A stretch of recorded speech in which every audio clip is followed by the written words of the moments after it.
Hello guys, good morning, good morning. Guys, dito pa tayo ngayon sa airport.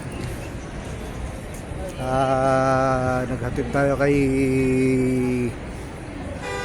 Miss Norma Baging. Nandito kami sa bahagi ng second floor ng terminal. Actually, nakasakay na siya. Pasok na sa boarding. So kami naman waiting na lang para sure na hindi siya madidelay o anumang abala sa kanyang biyahe. At least dito pa kami, hindi namin siya maiwanan. So pagdating ng 11:20 at wala namang problema, pwede na kami umuwi. Ayan guys, dito kami ngayon sa itaas sa kasalukuyan, yung babaan ng mga pasahero na galing sa labas. Ngayon bababa kami rito. Ayan, may mga foreigner.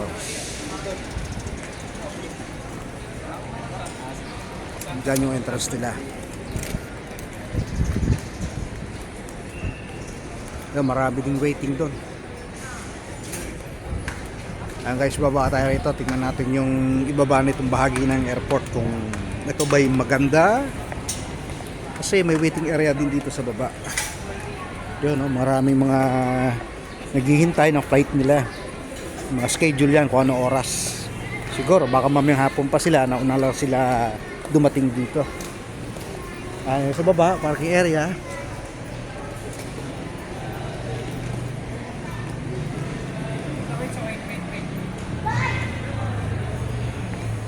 Kaya itong bahaging baba na ito yung labasan. Na kung magagaling ka sa anumang lugar, galing ka ng Iloilo, Cebu, Bacolod, Jinsan, Katiklan o sa amang bahagi ng Pilipinas, dito po lahat ang babaan. Yan.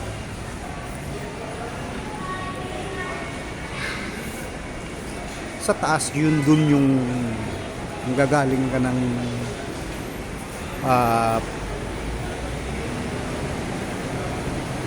drop off area.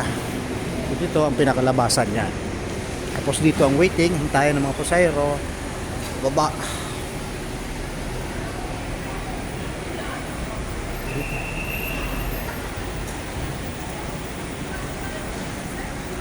Ngayon nag-aabang kami rito ng masasakyan namin. Habang wala pa, medyo kukuha na muna natin ng kunting vlog dito.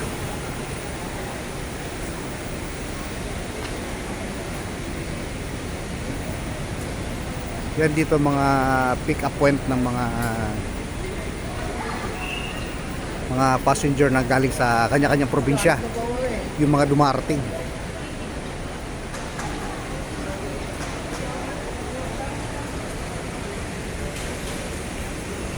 Ayan o.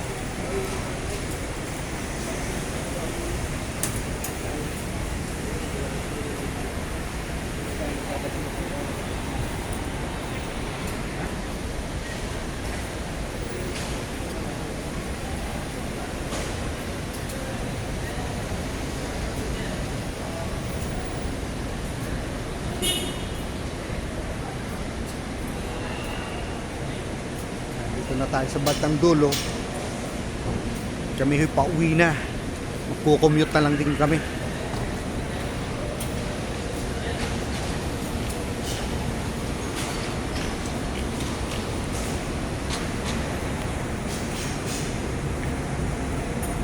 Okay.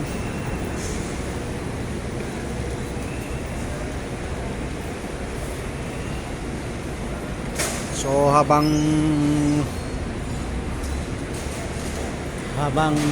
wala pa, maglibot-libot muna tayo rito.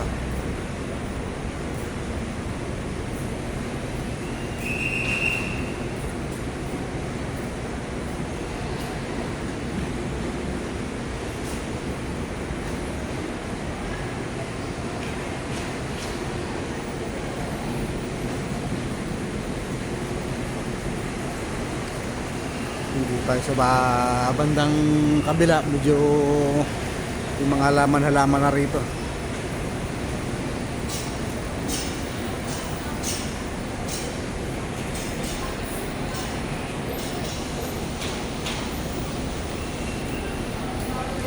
So waiting muna tayo.